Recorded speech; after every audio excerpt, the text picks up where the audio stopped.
Welcome to Tabo Eminent channel. Ancient sound healing is a fascinating blend of history, spirituality, and science.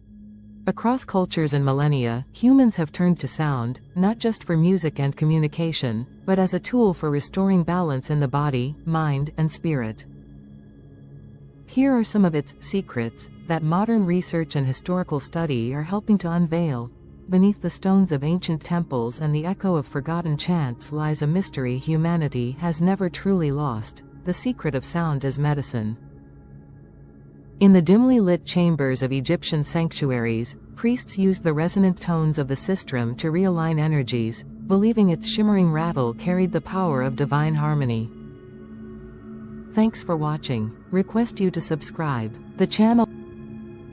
Across the seas, in Greece, Pythagoras taught that the cosmos itself sang with mathematical precision, and that music could restore balance to those who had fallen out of tune with life. In the East, Taoist sages whispered the 6 healing sounds, each tone crafted to cleanse a vital organ, while Vedic seers chanted mantras that spiraled upward like prayers woven from pure vibration.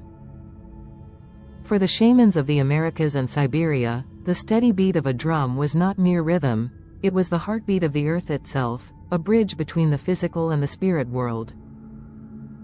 Their chants and rattles could guide the sick back from despair or open the soul to visions that revealed the path to healing. What they understood, and what modern science is only beginning to rediscover, is that sound is not just heard, it is felt. It enters the body, moving through flesh, blood, and bone, stirring what lies hidden. The ancients believed illness was often a disharmony, a discord in the symphony of life. And so, they sought to retune the human instrument. Whether through the haunting drone of a didgeridoo, the shimmering chime of bells, or the deep vibration of sacred chants, they used sound as a key, unlocking the door to balance, peace, and restoration. Today, as crystal bowls sing in sound baths and doctors explore music therapy in hospitals, we realize these practices were never lost, only waiting to be remembered. The ancient masters left us not just myths, but a map: sound as medicine, vibration as healing, and harmony as the essence of life itself. In the silence of forgotten ages, when firelight flickered against cave walls and the stars themselves were storytellers, sound was more than a companion, it was a healer. The first drum, born from stretched hide and hollow wood, did not merely call the tribe together, it summoned something deeper, a pulse that echoed the rhythm of the earth. With every strike, the heartbeats of the people synchronized, fear dissolved, and courage returned. To the elders, this was no accident, this was medicine woven from vibration. In Egypt's sacred halls, the priests guarded this knowledge as carefully as they guarded their gods. They believed that certain tones could open hidden chambers within the body, allowing light and vitality to flow freely once more. The sistrum's rattling chime was not just music, it was a spell of renewal. Meanwhile, in the lush valleys of India, chants carried on the wind at sunrise and sunset, syllables that aligned with unseen energy wheels, the chakras, spinning life into balance.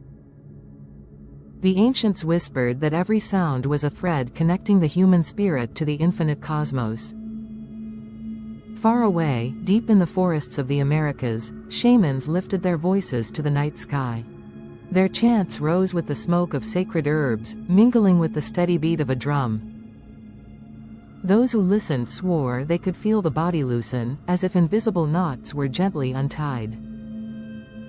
To fall into the sound was to journey inward, to walk the path of healing guided by rhythm alone. The didgeridoo of Australia carried a similar magic, its haunting drone was said to shake illness loose from the bones and restore the breath of life. These were not myths to those who lived them, they were truths experienced in every cell. Illness was not seen as an enemy, but as a dissonance, a note out of place in the grand symphony of existence. Healing meant finding the lost harmony. In the hum of a mantra, in the resonance of a gong, in the shimmering tones of crystal bowls, we still hear the same ancient promise, that within sound lies the power to restore what is broken and awaken what has long been forgotten. Long ago, when the world was young and humans still listened closely to the whispers of nature, sound was not entertainment, it was sacred.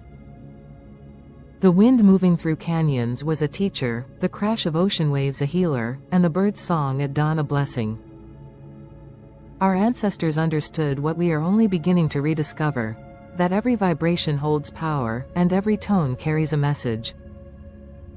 To them, illness was not simply a wound or a sickness, it was a discord, a note gone astray in the great orchestra of life. To heal meant to return to harmony, and sound was the medicine that bridged body and spirit. In the desert temples of Egypt, initiates stood in chambers built with such precision that a single chant could make the walls themselves hum in reply. These were not mere buildings but instruments, designed to amplify the healing resonance of the human voice. It was said that the priests could sing away fever, call peace to the troubled mind, or stir strength into weary limbs. Across the seas in Greece, Pythagoras taught that the entire universe sang with mathematical harmony, the music of the spheres. His followers believed that by listening to certain tones, one could align the soul with the very order of the cosmos. In India, the sacred syllables of Sanskrit flowed like rivers of sound, each mantra a key to unlock hidden chambers of consciousness. Yogis taught that these vibrations tuned the chakras, those invisible wheels of energy that spin within every person, keeping body and spirit aligned. In China, the Taoists practiced the 6 healing sounds, breathing out tones designed to cleanse the organs and release stagnant energies. They saw the body as a resonant vessel, and breath as the instrument of life itself. Meanwhile, under starlit skies in distant lands, shamans drummed the heartbeat of the earth. Their rhythms carried travelers into trance, guiding them to realms beyond sight where wisdom and healing awaited. The didgeridoo, carved from ancient eucalyptus, sent vibrations that coursed through the body, loosening pain, restoring breath, and reminding the spirit of its connection to the land. These sounds were not inventions, they were gifts, discovered through listening to the world itself. Though time has scattered these traditions across continents and centuries, their essence endures. Today, when a gong bath washes over a gathering of seekers, or when crystal bowls sing in a dim-lit room, it is not a new practice, but an ancient memory awakening. The secret of sound healing has never been lost. It has only waited patiently, echoing through temples, forests, and dreams, until we were ready to listen again.